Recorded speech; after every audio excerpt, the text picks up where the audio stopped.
तो और भाई मेरे पाइनएप्पल क्या हालचाल। तो आज हम करने वाले अपना एक नया चैप्टर स्टार्ट जो कि है इंटीग्रेशन। यस, हम इंटीग्रेशन के सारे जितने भी एनसीईआरटी में इंपॉर्टेंट क्वेश्चंस हैं और मिसलेनियस तो ऑलमोस्ट पूरी ही हम इस वीडियो सीरीज़ में बनाएंगे। ये वीडियो सीरीज़ थोड़ी सी ज़्यादा लंबी होगी, इसमें थोड़ा टाइम लगेगा इसको पूरा होने में, बट तुम ध्यान रखना जब भी अब तुम ये वीडियो देख रहे हो तो तुम क्या करोगे, कॉपी पेन निकालोगे और मेरे साथ साथ करोगे। मैं भाषण नहीं दे रहा हूँ जो तुम मेरे को सुनोगे, मैं कोई ज्ञानी बाबा नहीं हूँ, मैं टीचर हूँ। टीचर के साथ साथ क्वेश्चन करना, ठीक है ना? ओके, तो इसी के साथ हम चैप्टर शुरू करते हैं जो कि है सबसे पहला नाम लिखेंगे इंटीग्रेशन। अभी सारा इंटीग्रेशन होता क्या है? इंटीग्रेशन होता है जब हमारे पास कोई कर्व हो, ठीक है, जब हमारे पास कोई भी कर्व हो और हम उसका एरिया निकालते हैं ना, उसका एरिया निकालते हैं, कर्व्स का एरिया निकालते हैं, तो उसको हम इंटीग्रेशन कहते हैं। एरिया अंडर द कर्व्स, क्या कहते हैं? एरिया अंडर कर्व्स, ठीक है, उसे हम इंटीग्रेशन कहते हैं। अब इंटीग्रेशन इतना मुश्किल क्यों लगता है बच्चों को? सवाल आता है यहाँ पे कि why integration is so difficult. क्योंकि जैसे डिफरेंशिएशन था, डिफरेंशिएशन में ना सिंपल सिंपल काम होता है, chain rule, product rule, quotient rule लगता है। इसमें एज सच कोई रूल नहीं है, नो रूल। ये वो नॉन चैलेंट गाय है जो किसी की बात नहीं सुनता, ये अपनी मन मर्जी का काम करते हैं, ठीक है। इसमें कोई चेन, प्रोडक्ट, क्वोशिएंट ऐसा कोई रूल नहीं लगता, ये अपनी मन मर्जी के मालिक है, नॉन चैलेंट है भाई हमारा, ठीक है। तो करें क्या? अगर कोई रूल नहीं है तो करेंगे क्या? ठीक है, तो देखो, तो what to do if no rules then what to do. तो इसके भाई के खुद के रूल्स हैं अपने, इसके भाई के खुद के अपने तगड़े, एकदम तगड़े टाइप के रूल्स हैं। क्या क्या है? जैसे type of what to do में हम ना टाइप्स ऑफ क्वेश्चन देख लेते हैं। जैसे क्वेश्चन अगर हमारे पास टाइप्स ऑफ क्वेश्चन में, टाइप्स ऑफ क्वेश्चन, तो सबसे पहले तो कुछ हमारे पास पहला टाइप ऑफ क्वेश्चन होता है वेरी इजी, ठीक है, वेरी इजी टाइप क्वेश्चंस। इसमें क्या होता है? इसमें चीज़ें न्यूमरेटर में होती हैं, ठीक है, इसमें चीज़ें क्या होती है? न्यूमरेटर्स में होती हैं और सेपरेबल टर्म्स होती हैं, मतलब मल्टीप्लाई वगैरह में भी नहीं होगी, ठीक है। न्यूमरेटर में होगी तो क्वेश्चन रूल लगाने की ज़रूरत ही नहीं है हमें, तो देखो वो वाला पॉइंट खत्म हो गया। और सेपरेबल टर्म्स होंगी यानी मल्टीप्लाई, प्रोडक्ट रूल लगाने की भी ज़रूरत नहीं पड़ेगी, तो वेरी इजी। जैसे एग्जाम्पल के रूप में अगर मैं तुम्हें दूँ integration of x cube plus x square plus x plus one, इसका तुम्हें इंटीग्रेशन करना है। भाई इसका इंटीग्रेशन क्या करोगे? तुम्हें बेसिक फॉर्मूला पता होना चाहिए, पावर का फॉर्मूला पता होना चाहिए। बेसिक पावर का फॉर्मूला क्या होता है? बेसिक पावर का फॉर्मूला होता है कि x की पावर n है तो उसका इंटीग्रेशन x की power n plus one upon n plus one हो जाता है, ठीक है। अगर तुम्हें ये बेसिक फार्मूला पता है तो तुम इन सबको देखो, न्यूमरेटर में है सब और सब अलग अलग टर्म्स है, तो सबको अलग अलग इंटीग्रेट कर दो, तुम्हारा आंसर आ जाएगा। अब इसका आंसर होगा क्या, वो हम अभी जैसे जैसे आगे क्वेश्चंस करेंगे, हम धीरे धीरे सारे क्वेश्चंस कवर करेंगे। मैं सुबह सिर्फ क्वेश्चन का टाइप बता रहा हूँ यहाँ पे, ठीक है। फिर वेरी इजी के बाद इजी क्वेश्चन आ सकते हैं। इजी क्वेश्चंस में क्या हो सकता है कि न्यूमरेटर में तो है, न्यूमरेटर में है लेकिन नॉन सेपरेबल टर्म्स है, नॉन सेपरेबल टर्म्स है, बट लीनियर पावर वेरिएबल है। मतलब कैसे, क्या कहना चाह रहा हूँ मैं यहाँ पे? मैं कहना चाह रहा हूँ कि जैसे एग्जाम्पल के रूप में अगर तुम्हें दिया जाए तो x प्लस वन का स्क्वायर, ठीक है, क्या है? x प्लस वन का स्क्वायर। तो देखो ये वाला क्वेश्चन भी कैसे होगा? सिंपल है, न्यूमरेटर में है और सेपरेबल टर्म्स नहीं है, इसको मैं वन और x को अलग अलग नहीं कर सकता। हाँ, प्रॉपर्टी लगा, तुम कहोगे प्रॉपर्टी लगा के कर सकते हो सर आप इसको, कि प्रॉपर्टी इसमें लगा दो और फिर आप इसको अलग अलग खोल सकते हो, वो भी कर सकते हैं। बट क्यूब की, फोर की, तुझे तो स्क्वायर की प्रॉपर्टी तो तुम्हें पता है तो तुम खोल लोगे। What about five, what about six, ऐसा बहुत सारी। फिर बाइनोमियल एक्सपेंशन थोड़ा ना करने बैठोगे, इसका बाइनोमियल एक्सपेंशन बहुत लंबा हो जाएगा। तो ऐसे केसेस में क्योंकि इसकी पावर लीनियर है ना, देखो इसके वेरिएबल की पावर लीनियर है, तो हम क्या करेंगे? हम सिंपल सिंपल वापस से पावर वाला रूल लगा देंगे, यही जो ऊपर ये वाला लगाया ना, सेम इसमें ये वाला रूल लगा देंगे और कोई प्रॉब्लम नहीं आएगी हमें इंटीग्रेशन करने में, ठीक है। हमें इसको एक्सपैंड करके नहीं दिखाना होगा, ठीक। तो इजी क्वेश्चंस में आ जाता है हमारे पास। फिर हमारे पास थर्ड टाइप के ओकेइश क्वेश्चन होते हैं, ठीक है। ओकेइश क्वेश्चन क्या हो गए कि सेम चीज़ है, non separable terms but linear power variable, but numerator में, डिनोमिनेटर में, ठीक है। कहाँ है? डिनोमिनेटर में। जो इजी है, इजी से ये सेम चीज़ है इजी में, बस न्यूमरेटर से क्या बन गया? डिनोमिनेटर बन गया। जैसे कि फॉर एग्जांपल ये सेम क्वेश्चन है मेरे पास, तो one upon x plus one की पावर फाइव हो गया, अभी डिनोमिनेटर में चला गया। इसको क्या करेंगे? इसको करने के लिए हमें इसको हम ऊपर ले आएंगे और -5 की पावर लिख देंगे बस, ठीक है। 5 की पावर थी ना नीचे, तो ऊपर लाऊंगा तो पावर बदल जाती है, तो -5, ठीक है। ईजी और ओकेश में ज़्यादा कुछ फ़र्क नहीं होता खास, कुछ ज़्यादा कोई खास दिक्कत नहीं है। यहाँ न्यूमरेटर में तो यहाँ डिनोमिनेटर में तो बस ऊपर रख के उसको सॉल्व करना पड़ता है। रूट वगैरह में भी होगा तो ऐसे रूट्स वगैरह सॉल्व करने पड़ते हैं, ऐसे कोई खास दिक्कत नहीं है। रूट में होता तो, जैसे अगर ये पूरा रूट में होता, ठीक है, जैसे अगर मान लो ऐसे ये रूट में होता, √1 x+1 की पावर 5, तो 5/2 हो जाता, उससे तो कुछ प्रॉब्लम नहीं होती, ठीक है। तो ऐसी ऐसी चीज़ें होती। तो ये टाइप के क्वेश्चंस होते हैं हमारे पास। जब हमारे पास जो पावर्स होती है ना, या तो सेपरेबल ना हो तो x कम से कम x की पावर्स ऐसे नॉर्मल हो, तो हमारा काम ही हो जाता है। इसके बाद आते हैं हमारे पास कुछ मीडियम टाइप के क्वेश्चंस। मीडियम टाइप के क्वेश्चंस में क्या होता है, जहाँ पे हमें इसको, जैसे x हमारे पास, जैसे फॉर एग्जांपल देखो, मैं तुम्हें इसको एग्जांपल से समझाता हूँ। जैसे मेरे पास x/x² + 1 का स्क्वायर है, इसका मुझे इंटीग्रेशन करना है जी, ठीक है। अब क्या मैं न्यूमरेटर, बिल्कुल सिर्फ इसमें न्यूमरेटर है नहीं, क्या इसमें सिर्फ डिनोमिनेटर है नहीं, क्या मैं इसको अलग कर सकता हूँ, नहीं कर सकता, ठीक है। क्या मैं इसको पावर की तरह ऊपर लेके आ सकता हूँ, नहीं कर सकता, क्योंकि क्वोशिएंट रूल नहीं है मेरे पास और सिंगल पावर नहीं है यहाँ पे। तो क्या कर सकता हूँ मैं, है ना। तो देखो क्या कर सकता हूँ, इस x² को क्या कर सकता हूँ, इस x² को मैं यहाँ पे सब्स्टिट्यूशन कर सकता हूँ। क्या कर सकता हूँ यहाँ पे, सब्स्टिट्यूशन। देखो इंटीग्रेशन का सबसे इम्पॉर्टेंट बेसिक इंटीग्रेशन जो होती है वो सब्स्टिट्यूशन होता है, जिसमें हम क्या कर सकते हैं, चीज़ों को वापस लीनियर बना सकते हैं। चीज़ें यहाँ पे पावर लीनियर में है नहीं, ठीक है, यहाँ पे चीज़ें लीनियर में नहीं है, यहाँ पे x का स्क्वायर है। लेकिन मैं क्या करूँगा, मैं x² को t मान लूँगा। क्या मानूंगा, मैं x² को t मान लूँगा, और जब मैं x² को t मानूंगा उसके बाद इसका डिफ्रेंशिएट करूँगा। क्या करूँगा, डिफ्रेंशिएट, ठीक है। डिफ्रेंशिएट करूँगा तो यह आ जाएगा 2x dx = dt। और देखो 2x dx मतलब उसको थोड़ा सा चेंज कर लेके x dx/dt/2 कर लेते, तो देखो x dx यहाँ पे है मेरे पास, x dx dt/2 बन गया, ठीक है। क्या बना, कैसे हो जाएगा ये, x dx हो गया dt/2, 2 बाहर लिख लेंगे, और x² जो था, जिसकी वजह से मैं अपना लीनियर ये वाला काम नहीं कर पा रहा था, जिसकी वजह से मैं अपनी प्रॉपर्टी नहीं लगा पा रहा था, अब वो क्या बन गया, अब वो एक लीनियर पावर बन गया, ठीक है। जो प्रॉब्लम थी, जिसकी वजह से यहाँ पे स्क्वायर था, जिसकी वजह से मैं पावर पुट नहीं कर पा रहा था, जिसकी वजह से मैं नॉर्मल प्रॉपर्टीज़ नहीं लगा पा रहा था, क्या हो गया, सब्स्टिट्यूशन लगाया, सब्स्टिट्यूशन लगा के उसको लीनियर बनाया, और लीनियर बनाने के बाद उसमें चीज़ों में सॉल्व कर दिया, ठीक है। तो ये टाइप के क्वेश्चन मीडियम क्वेश्चन होते हैं। ये हमारी पूरी पहली और दूसरी एक्सरसाइज भी है, ठीक है। ऐसे यहाँ तक हमारी पहली दूसरी एक्सरसाइजेज है एनसीईआरटी में। थोड़े थोड़े बीच बीच में अगर एक आधे क्वेश्चन अलग हो भी जाते हैं, पर बेसिक एक्सरसाइज यही है जो हम आज की वीडियो में कंप्लीट करने की कोशिश करेंगे, ठीक है। नेक्स्ट इसके बाद जो आते हैं, अब यहाँ से क्या प्रॉब्लम होती है, क्योंकि ऑफकोर्स इंटीग्रेशन में कुछ लगता तो है नहीं, ठीक है। तो यहाँ से हार्ड टाइप क्वेश्चन आते हैं, ठीक है। हार्ड टाइप्स क्वेश्चन में क्या होता है कि भाई देखो एनसीईआरटी में ना बिल्कुल वेग चीज़ें हैं, मतलब एक क्वेश्चन के बाद दूसरा क्वेश्चन, दूसरे के बाद तीसरा क्वेश्चन, तीनों अलग है, कुछ भी सेम हो ही नहीं रहा है, ठीक है। तो इस वजह से बच्चों को मुश्किल आती है इंटीग्रेशन करने पर हार्ड टाइप क्वेश्चन को सॉल्व करना तो मुश्किल नहीं है। इसके लिए हमारे पास क्या है, हमारे पास एक जुगाड़ है, तो क्या है हमारे पास जुगाड़, जिसको मैं क्या बोलता हूँ, टाइप्स बोलता हूँ।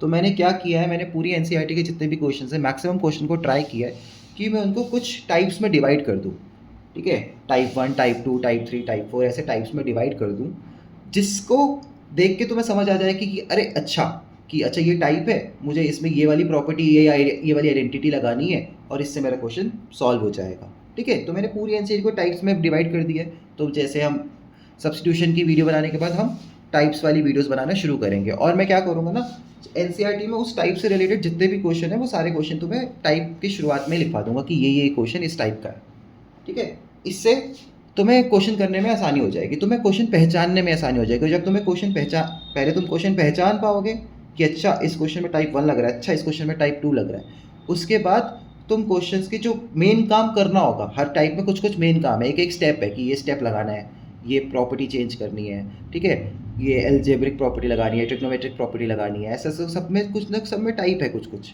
जिससे चेंज हो जाएगा वो, और चेंज होने के बाद सब्स्टिट्यूशन लग सकता है वापस, या फिर उसको हम चेंज कर सकते हैं, वो टाइप्स है, वो हम धीरे धीरे बात कर लेंगे कि इसको हम कैसे कैसे चेंज कर सकते हैं, और ईजी बना सकते हैं। हार्ड टू मीडियम चले जा सकते हैं और मीडियम को ईजी बना सकते हैं। ठीक है, तो ये वाला टाइप तुम्हें चीज़ कैसे आएगी, ये चीज़ तुम्हें प्रैक्टिस से आ जाएगी। ये चीज़ तुम इतने सारे क्वेश्चंस करोगे, तुम्हें प्रैक्टिस से ये चीज़ डेवलप हो जाएगी। इसके बाद आते हैं हमारे पास गुड फ्रेंडली क्वेश्चंस। क्या आते हैं इसके बाद हमारे पास? Good friendly questions. ठीक है, अब मैं इनको गुड फ्रेंडली क्वेश्चंस क्यों कह रहा हूँ, क्योंकि यहाँ तक तो तुम टाइप लगा के जुगाड़ लगा के मोस्ट ऑफ द क्वेश्चंस कर पाओगे, लेकिन एनसीईआरटी में कुछ ऐसे हमारे पास प्यारे दुलारे हमारे भोले भाले क्वेश्चन कुछ ऐसे हैं जो जिसमें कोई टाइप नहीं लगेगी, जिसमें कुछ भी नहीं होगा। ठीक है, उसको हम उसमें ना 2 से 3 स्टेप ऐसे फिक्स होंगे कि अगर तुम वो एक स्टेप भूल गए तो वो तुम उसको सॉल्व कर ही नहीं पाओगे। तो 2 से 3 स्टेप वो फिक्स है, उसके अलावा उस क्वेश्चन में कुछ भी नहीं, लेकिन वो 2 से 3 स्टेप उस क्वेश्चन के लिए एकदम फिक्स है, वो तो याद रखने पड़ेंगे। बेसिकली ऐसे टाइप के क्वेश्चंस को ना तुम्हें एग्जाम से पहले हर बार एग्जाम से पहले 1 या 2 बार प्रैक्टिस करके जाना पड़ता है, जिसकी बाद तुम उस क्वेश्चन को सॉल्व कर पाते हो। ठीक है, बस यही बात है। इसलिए गुड फ्रेंडली क्वेश्चंस क्यों कह रहा हूँ पर मैं इसलिए कह रहा हूँ क्योंकि ऐसे क्वेश्चंस बदल के नहीं आते। इससे पिछले वाले टाइप के क्वेश्चन में थोड़ा बहुत चीज़ें बदल सकती है, थोड़ी बहुत चीज़ें प्रॉब्लम आ सकती है, कहीं कहीं दिमाग लगाना पड़ सकता है। इसमें दिमाग नहीं लगाना पड़ता, इसमें रटा रटाए चीज़ें आती हैं। ये स्टेप है, फिक्स है, यही होगा, इसके अलावा कुछ हो ही नहीं सकता।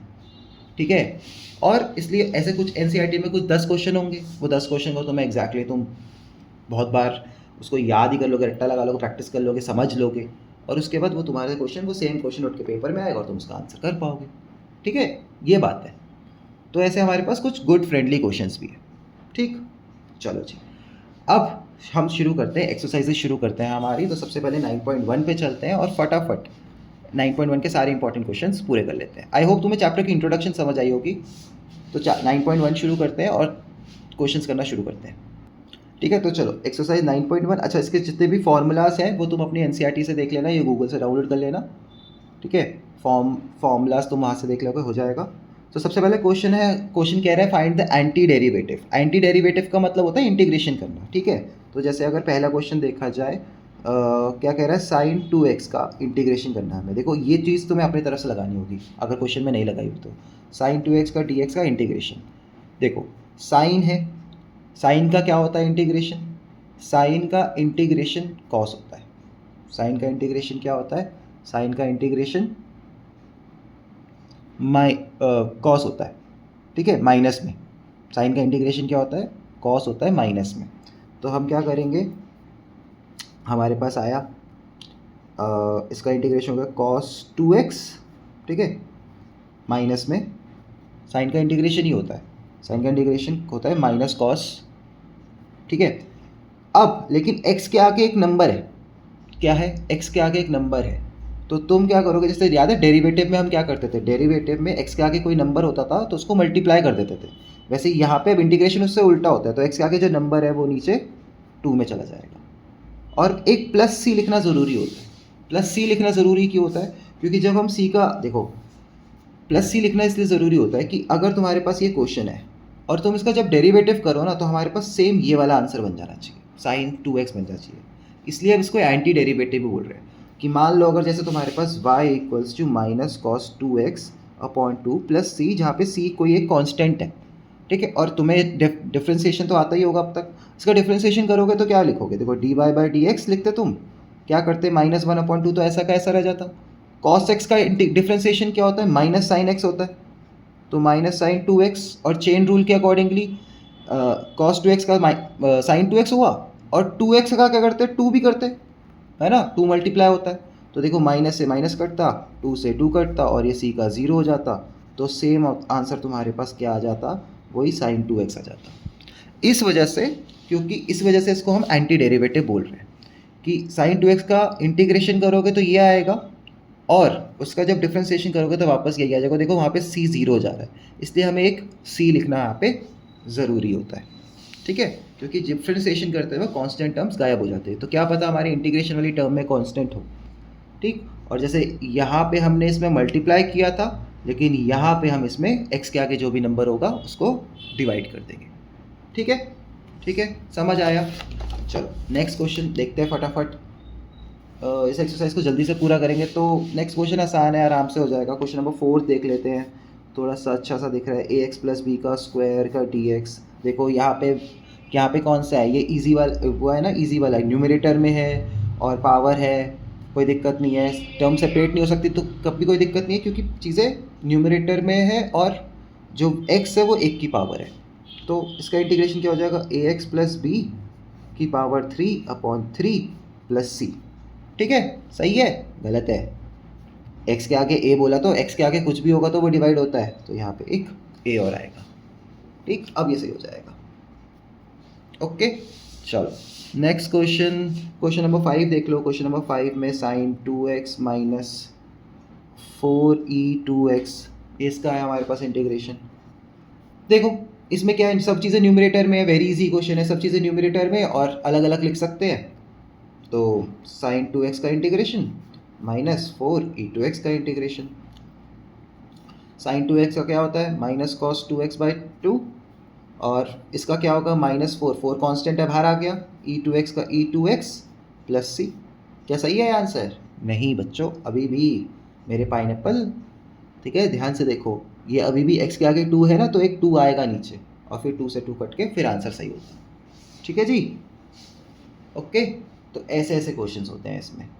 अच्छा, अब इसमें कुछ इसी एक्सरसाइज से कुछ इंपॉर्टेंट क्वेश्चन चला लेते हैं। जैसे क्वेश्चन नंबर 10 देखो। क्वेश्चन नंबर 10 क्या है, क्वेश्चन नंबर 10 कह रहा है कि √x माइनस 1/√x का होल स्क्वायर का इंटीग्रेशन ऑफ dx। ठीक है, अब क्या करोगे, अब तुम कहोगे, अब देखो यहाँ पे हम डायरेक्ट ये वाला प्रॉपर्टी नहीं लगा सकते, यहाँ वाली ये वाली प्रॉपर्टी नहीं लगा सकते। क्यों?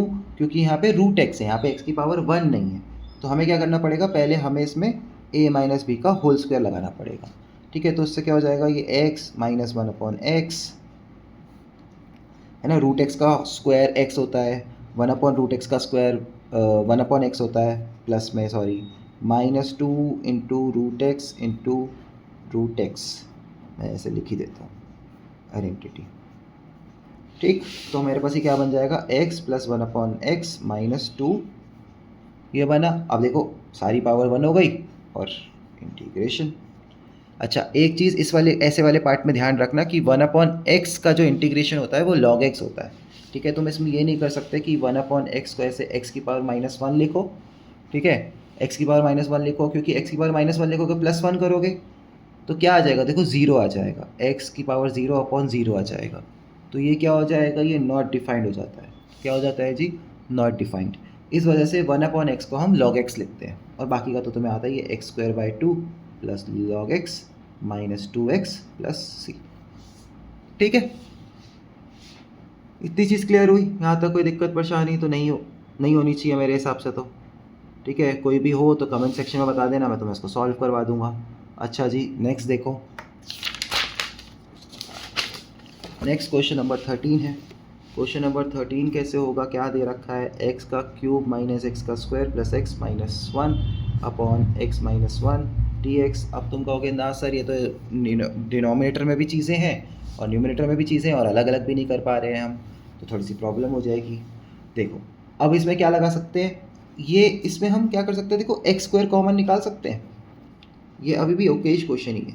इसमें x² कॉमन निकाल सकते हैं, x माइनस 1 बचेगा, प्लस क्या बचेगा, x माइनस 1 बचेगा, होल अपॉन क्या, x माइनस 1 बचेगा, है ना, आया ना मज़ा। देखो x माइनस 1 दोनों जगह हो गया, तो मैं क्या कर सकता हूँ, डिनोमिनेटर अलग अलग कर सकता हूँ। इसके नीचे अलग से डिनोमिनेटर दिया, इसके नीचे अलग से डिनोमिनेटर दिया। ठीक है, कट जाएगा, क्या बचेगा, यहाँ पे x² बचेगा, यहाँ पे 1 बचेगा। इंटीग्रेशन कर दो, x³ प्लस x प्लस सी, आंसर। ओके सर, आगे बढ़ते देखो, हरक था इन्हें, ओके इस क्वेश्चन, बस प्रॉपर्टी बस कॉमन निकालना था। तो ऐसे ऐसे आराम से हो जाते हैं ये वाले क्वेश्चन, इसमें ऐसे कोई खास प्रॉब्लम नहीं आती। ठीक है, कई बार जो चीज़ें हमें दिखती है ना कि मुश्किल है, वो एक्चुअली मुश्किल होती नहीं है, मुश्किल सिर्फ हमारे सोच में होती है। कई बार एक्चुअल में भी होती है, पर कई बार सिर्फ सोच में होती है। हम देख के, कई बच्चे ऐसे देख के छोड़ देते हैं कि अरे ये तो मुश्किल है, ये नहीं होगा हमसे। पर हमेशा हमें ज़िंदगी में एक आधी बार ट्राई ज़रूर करना चाहिए। ट्राई करे बिना हमें नहीं पता चलेगा कि वो ईजी है या मुश्किल है। ट्राई करने के बाद पता चलेगा। और जब तुम ट्राई कर ही चुके हो तो कोई भी चीज़ किसी के लिए मुश्किल होती ही नहीं है। ठीक है, हिम्मत मदा तो मदद है खुदा। सब चीज़ें एकदम जय महाकाल बोल के चल दिया करो और क्वेश्चन सॉल्व करके, या मतलब अपने जो जो तुम्हारा रिस्पेक्टिव धर्म है उसके हिसाब से बोल के आगे बढ़ सकते हैं। ठीक है, कोई मुश्किल नहीं होती। ठीक है, चलो अब नेक्स्ट क्वेश्चन करते हैं। सॉरी वो मैंने वीडियो बनाते बनाते सुबह हो गई ना, तो अब सब शोर आना शुरू हो रहा है। चलो कोई बात नहीं। ठीक है, तो इसको सॉल्व करते हैं। इसमें क्या है, तो बड़ा इजी सा क्वेश्चन है, हमारे पास ऐसा कुछ नहीं है। 2x का 2x² हो जाएगा, -3 cos x का sin x होता है, ex का ex हो जाएगा, प्लस c, खत्म आंसर। ठीक है, x का x²/2 cos x का sin x, ex का ex, 2 से 2 काट देना, बस हो गया इसका आंसर। तो ऐसा कोई इसमें खास प्रॉब्लम थी ही नहीं हमें क्वेश्चन। और देखते हैं इस एक्सरसाइज से एक लास्ट क्वेश्चन और करेंगे, दैट इज़ क्वेश्चन नंबर, देखते हैं एक आधा क्वेश्चन देख रहा हूँ, कोई अच्छा सा लगेगा तो। क्वेश्चन नंबर 18 है। क्वेश्चन नंबर 18 में क्या है हमारे पास, sec x bracket sec x plus tan x। तो इसमें तुम क्या करोगे, इसमें इसको तुम मल्टीप्लाई कर दो दोनों तरफ, sec² x हो जाएगा प्लस यहाँ पे sec x tan x हो जाएगा।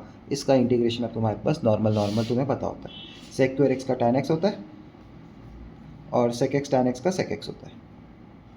ठीक है, प्लस c। ठीक, अच्छा जी, और एक आधा क्वेश्चन देख लेते हैं। क्वेश्चन नंबर 12 देखें अगर हम, सॉरी मुझसे मिस हो गया था पहले, क्वेश्चन नंबर 12 देखें तो यहाँ पे x³ + 3x + 4/√x ये हमें दिख रहा है। ठीक है, अब घबराने की बात ये क्या करना होता है, देखो x³/√x, सब में डिनोमिनेटर अलग अलग कर दो, 3x/√x + 4/√x, सब में डिनोमिनेटर अलग अलग कर दिया। अब इसके बाद देखो इसकी पावर्स को बस हमें माइनस करना है, यहाँ के पावर 3 है, यहाँ पे 1/2 है, तो यहाँ पे हो जाएगा 3 - 1/2, यहाँ पे हो जाएगा 3 1 - 1/2। ठीक है, x की पावर, और यहाँ पे हो जाएगा बस ये ऊपर आ जाएगा तो 4 x की पावर -1/2। ठीक है जी, तो ये कर दिया। अभी इंटीग्रेशन नहीं किया, अभी सिर्फ हमने पावर्स को सब्ट्रैक्ट किया। ठीक है, अब पावर्स को इसको सॉल्व कर लेते हैं, कितना आएगा, x 5/2 आएगा प्लस 3 x 1/2 आएगा, प्लस ये तो सॉल्व भी है हमारे पास -1/2। ठीक है, वो 4 तो इंटीग्रेशन से बाहर आ ही सकता था, तो कोई ऐसी कोई खास प्रॉब्लम नहीं है। अब इसका तुम्हें क्या करना है, इंटीग्रेशन करना है, वही पावर रूल लगा के इसका इंटीग्रेशन कर दो। x 5/2 प्लस 1 कितना होता है, 7/2 हो जाता, प्लस 3, और नीचे डिवाइड भी करना होता है ना, तो 3 इसका करोगे तो 3/2/3/2, इसका करोगे तो 4 प्लस 1 से करोगे तो x 1/2 ठीक है, ये सब 2 2 2 ऊपर चले जाएंगे, ये सबसे नीचे तो सबसे ऊपर जाएगा। ठीक है, तो ये सबसे नीचे है तो सबसे ऊपर चला जाएगा, तो ये आ जाएगा 2x की पावर 7/2/7 प्लस 2/3 इंटू 3 x की पावर 3/2 प्लस 8 x 1/2। ठीक है, तो इतना पार्ट हो गया आराम से, वो याद 3 से 3 काट देना बस। ठीक है, तो तुमने देख लिया। तो ऐसे कभी भी √x का क्वेश्चन हो जिसमें मल्टीप्लाई हो सकता हो, कोई प्रॉपर्टी लग सकती हो, तो ऐसे डिनोमिनेटर अलग करके भी सॉल्व कर सकते हो। तो जब तक पावर सॉल्व हो पा रही है, जब तक इसको हम अलग अलग कर सकते हैं, जब तक कि ईजी क्वेश्चन से कोई ऐसी खास प्रॉब्लम नहीं आएगी। ठीक है, ठीक है जी, चलो अब नेक्स्ट देखते हैं एक्सरसाइज 9.2। अभी वैसे बहुत शोर हो रहा है, तो देखते हैं, कुछ क्वेश्चंस करते हैं, सब्स्टिट्यूशन के क्वेश्चन करते हैं, लेकिन अगर ज़्यादा शोर हो रहा होगा तो फिर हम उसको कंटिन्यू नेक्स्ट वीडियो में करेंगे। ठीक है, अभी हम सबसे पहले फटाफट सब्स्टिट्यूशन सीखते हैं थोड़ा सा, और हम आते हैं एक्सरसाइज 7.2 पे। मैंने बार बार 9.2 बोल रहा हूँ, सॉरी फॉर दैट। हम आ गए एक्सरसाइज 7.2 पे। ठीक है, तो अब ये सब्स्टिट्यूशन वाली है, ये कौन सी वाली एक्सरसाइज है, ये सब्स्टिट्यूशन है। इसमें पूरी में सब्स्टिट्यूशन ही होगा, तुम्हें बस पहचानना होगा कि किस चीज़ को सब्स्टिट्यूट करना है, तुम वो पहचान गए वो क्वेश्चन हो जाएगा। ठीक है, तो सबसे पहला क्वेश्चन ईजी सा करके देखते हैं। ये वाला क्वेश्चन तो मैंने तुम्हें और इंट्रोडक्शन में भी समझा दिया था कि ऐसा हमारे पास ये क्वेश्चन है। देखो ऊपर भी है नीचे भी है, लेकिन क्या मैं x² को t मान लूँ, पूरे को मान लो, 1/x 1+x² को t मान लेता हूँ, ठीक है। इसका डिफ्रेंशिएशन करोगे बोथ साइड तो 0 2x dx equals to dt, देखो सेम ऊपर वाला बन गया, ठीक है। तो इसी को हम सब्स्टिट्यूशन कहते हैं कि हम कोई डिनोमिनेटर से, न्यूमरेटर से, किसी भी जगह से एक ऐसी टर्म को t मानेंगे जिससे मेरा पूरा ऊपर का क्वेश्चन एक सिंगल वेरिएबल्स में आ जाएगा, सिंगल वेरिएबल में, प्लस उसकी पावर भी सिंप्लीफाइड हो जाएगी, जिससे मैं उसको अपना इजीली सॉल्व कर पाऊंगा। तो उसको सब्स्टिट्यूशन कहते हैं। इसमें जो पहचान है ना, पहचान कौन, यही सबसे इंपॉर्टेंट पॉइंट है कि भाई पहचानो भाई कि कौन से को तुम्हें टी मानना है। जिस टाइम तू पहचानना शुरू कर गए उस टाइम ये क्वेश्चन होना शुरू आसानी से हो जाएंगे, कोई दिक्कत नहीं आएगी, ठीक है। तो ये ऊपर dt हो गया, नीचे t बचा, उसका इंटीग्रेशन क्या होता है, 1/t का इंटीग्रेशन log t होता है। वेरी गुड, ठीक है। नेक्स्ट क्वेश्चन देखते हैं, क्वेश्चन नंबर 2।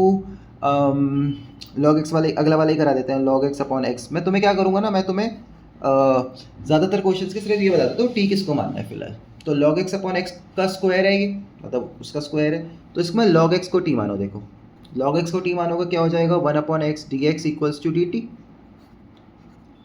देखो dx ऊपर x नीचे, dx ऊपर x नीचे, यहाँ पे भी dx ऊपर x नीचे क्या बन जाएगा, dt बन जाएगा।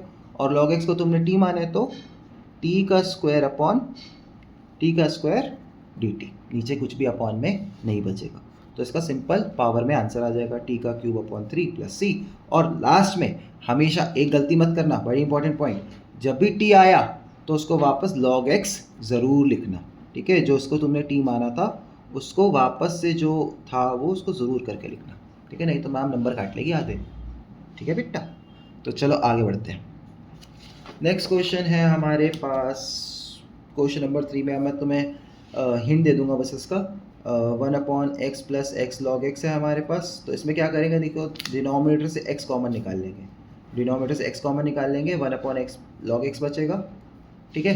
और इसको क्या करो तुम, इसको 1 प्लस log x को t मान लो, इस वाले नीचे वाले को t मान लो, क्योंकि जब तुम इसको t मानोगे तो 1/x dx 0 plus 1/x dx equals to dt बचेगा, और वापस से ऊपर वाला मैच कर जाएगा, और हमारे पास आंसर क्या आ जाएगा, dt अपॉन t। इसका इंटीग्रेशन वापस से t log t plus c, लेकिन तुमने t किसको माना था, t इस पूरे को माना था, तो log 1 plus log t, sorry log x plus c, ठीक है, ठीक है। इतनी कोई खास प्रॉब्लम नहीं आई अब तक, कोई दिक्कत कोई परेशानी, ठीक है। Next question, sine x sine bracket cos x. देखो इसमें सबसे अजीब चीज़ क्या दिख रही है, साइन के अंदर कॉस एक्स दिख रहा है। देखो जो सबसे अजीब चीज़ दिख रही होती है ना उसी को टी मानना होता है। तो इसमें सबसे अजीब चीज़ क्या दिख रही है कि साइन के अंदर कॉस एक्स है, तो बस इस कॉस एक्स को टी मान लेना। कॉस एक्स को टी माना तो minus sine x d x equals to d t आया।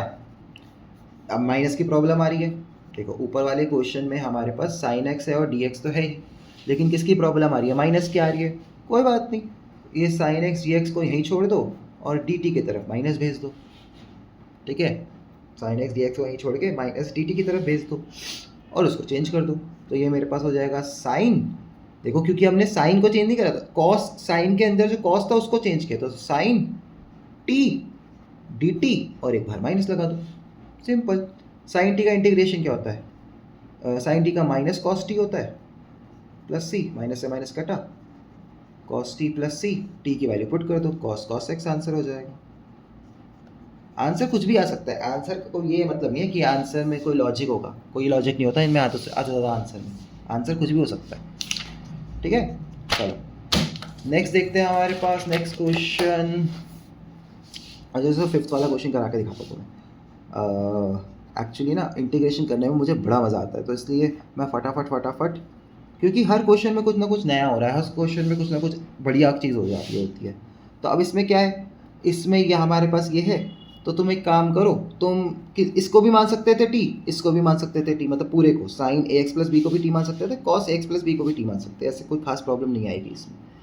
तो sine a x plus b को टी मान लिया मैंने, तो मेरे पास आ जाएगा cos a x plus b, but क्योंकि डिफ्रेंसिएशन कर रहे हैं तो चेन रूल लगता है, ए एक्स प्लस बी में एक्स के आगे ए है ना, तो यहाँ पे ए मल्टीप्लाई हो जाएगा, d x equals to d t, लेकिन हमारे क्वेश्चन में तो ए नहीं है, तो क्या करेंगे, इस ए को नीचे भेज दो डी टी के साथ, हमारे क्वेश्चन में जो हो वो हम यूज़ कर लेते हैं, जो ना हो उसको हम dt के साथ भेज देते हैं। ठीक है, तो क्या बना हमारे पास, ये तो t बन गया, dx बन गया dot dt by a constant है, बाहर आ जाएगा, अंदर बचेगा t dt। अब इसका हम इंटीग्रेशन कर देंगे तो t square by 2 plus c 1/a इन 2 में, और t का स्क्वायर क्या था, साइन था, तो sine square a x plus b whole upon 2a plus c. अच्छा देखो, अब यहाँ पे तुम दोबारा ये नीचे नहीं पुट कर दोगे कि a का स्क्वायर निकले, क्योंकि हमने तो t का स्क्वायर किया था। हमने किसका स्क्वायर किया था, हमने t का स्क्वायर किया